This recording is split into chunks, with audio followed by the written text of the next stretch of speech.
সুপ্রিয় দর্শক, এইমাত্র পাওয়া সর্বশেষ আপডেট বাংলা সংবাদে আপনাদের স্বাগতম। শুরুতে জানাবো সংবাদ শিরোনাম। এদিকে জামায়াত এবং ইউনুসে যোগ সদস্যে ছড়ানো হচ্ছে গুজব, লাশ গুমের মাস্টারমাইন্ড প্রেস সচিব থাকছে বিস্তারিত। আরও জানিয়ে দিব বিশ্ব খেলোয়াড়ের কারিশমার বিপাকে প্রবাসীরা, হুমকির মুখে দেশের শ্রমবাজার ইউনুসের কারণে। এবং সর্বশেষ জানিয়ে দেব বাংলাদেশের সংখ্যালঘু মেয়েরা আজ নিরাপদ নয়, কারণ রাষ্ট্র নিজেই নির্যাতনের পৃষ্ঠপোষক। সুপ্রিয় দর্শক, এতক্ষণ শুনছিলেন সংবাদ শিরোনাম, এবারে বিস্তারিত। এদিকে জামায়াত ইউনুসের যোগ সদস্যে ছড়ানো হচ্ছে গুজব, লাশ গুমের মাস্টারমাইন্ড প্রেস সচিব। রাজধানী উত্তরা মাইলস্টোন স্কুল অ্যান্ড কলেজের বাংলাদেশ বিমান বাহিনীর একটি প্রশিক্ষণ যুদ্ধ বিমান বিধ্বস্ত হওয়ার ঘটনায় নিহত ও আহতদের সংখ্যা নিয়ে সরকারের বিভিন্ন সংস্থা থেকে ভিন্ন ভিন্ন তথ্য প্রকাশিত হচ্ছে।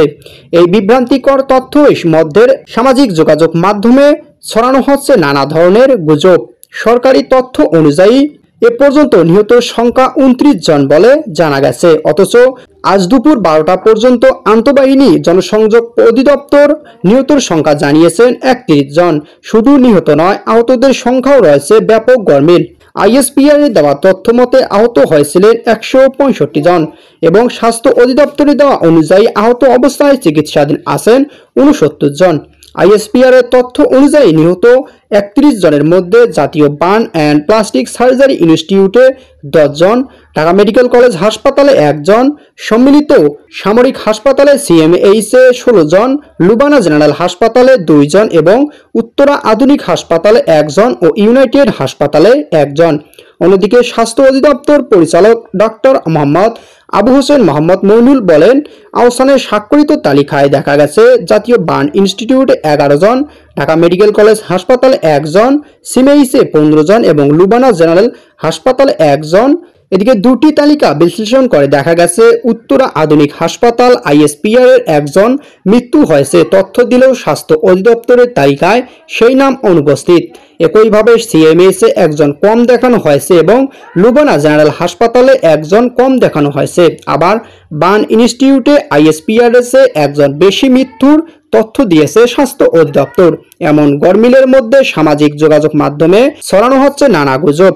আইএসপিআর এর পরিচালক লেফটেন্যান্ট কর্নেল সামিউল দৌলা চৌধুরী এই বিষয়ে বলেন, ঘটনার পর সেনাবাহিনীর দ্রুত এবং সর্বোচ্চ প্রচেষ্টায় সাড়া দিয়েছে। আমাদের কোনো কিছু গোপন করার ইচ্ছা নেই। যে কোনো গণমাধ্যম চাইলে তদন্ত করে দেখতে পারে এবং সংশ্লিষ্ট স্থান পরিদর্শন করতে পারে। আমরা সর্বাত্মক সহযোগিতা করতে প্রস্তুত। এদিকে প্রেস সচিব শফিকুল আলম এর আগেও মব নামক গোষ্ঠীকে প্রেসার গ্রুপ হিসেবে বৈধতা দেওয়ার চেষ্টা করেছিলেন।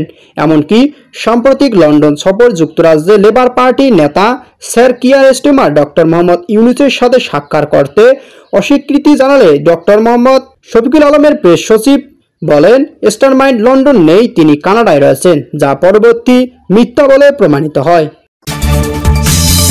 বিশ্ব খেলোয়াড়ের কারিশমায় বিপাকে প্রবাসীরা, হুমকির মুখে দেশের শ্রমবাজার।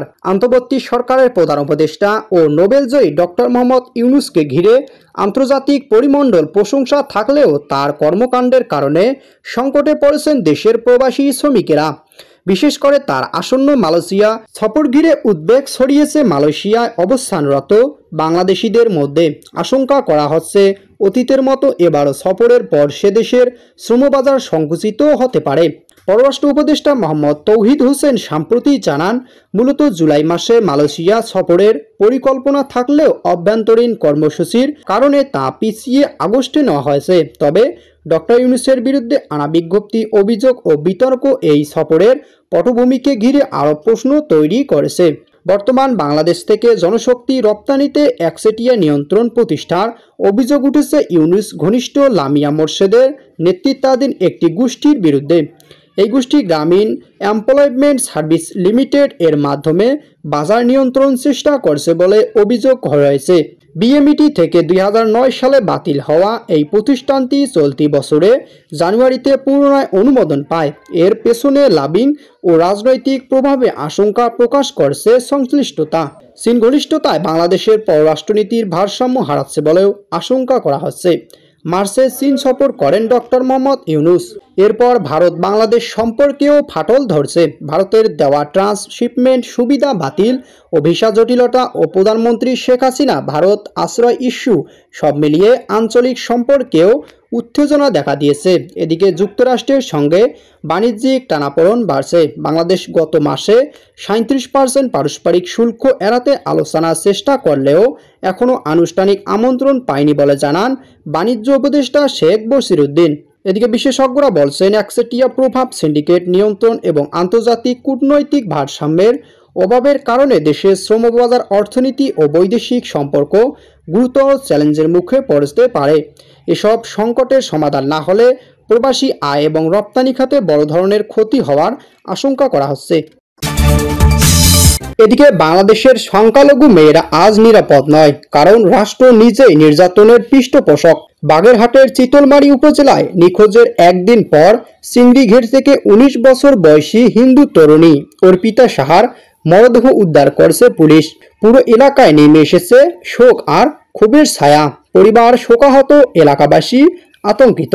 চিতলমারী বাজারে স্বনামধন্য ব্যবসায়ী আকন্দ সাহার কন্যা অর্পিতা এদিকে আজ নিখোঁজ ছিলেন, অথচ পরিবার জানায় তারা স্থানীয়ভাবে মেয়েটিকে খুঁজে ফিরলেও পুলিশের পক্ষ থেকে কোনো কার্যকর পদক্ষেপ নেওয়া হয়নি। পরদিন সকালে বোয়ালিয়া ভ্যান স্ট্যান্ড এলাকায় একটি চিংড়ি ঘরে ভাসমান অবস্থায় তার মরদেহ উদ্ধার করছে পুলিশ। অথচ অবাক করার মতো বিষয় হলো, পুলিশ এখনো এটিকে অপমৃত্যু বলেই চালিয়ে দিতে চাচ্ছে। এলাকাবাসী এটিকে সন্দেহজনক এবং পরিকল্পিত হত্যা বলেই দেখছে। তবু ইউনূস সরকারের আজ্ঞাবহ বলছে অপমৃত্যু। এটাই বাংলাদেশের সংখ্যালঘু নারী হওয়ার শাস্তি। বাংলাদেশে একের পর এক সংখ্যালঘুর উপর হামলা, হত্যা, গুম, নির্যাতন চলছে, আর ইউনূস সরকার বরাবরই একেই স্বাভাবিক বলেই চালিয়ে দিতে চায়। প্রশাসন এই নির্লজ্জ নীরবতা কী ধরনের পৃষ্ঠপোষকতা নয় বলেই জানিয়েছেন।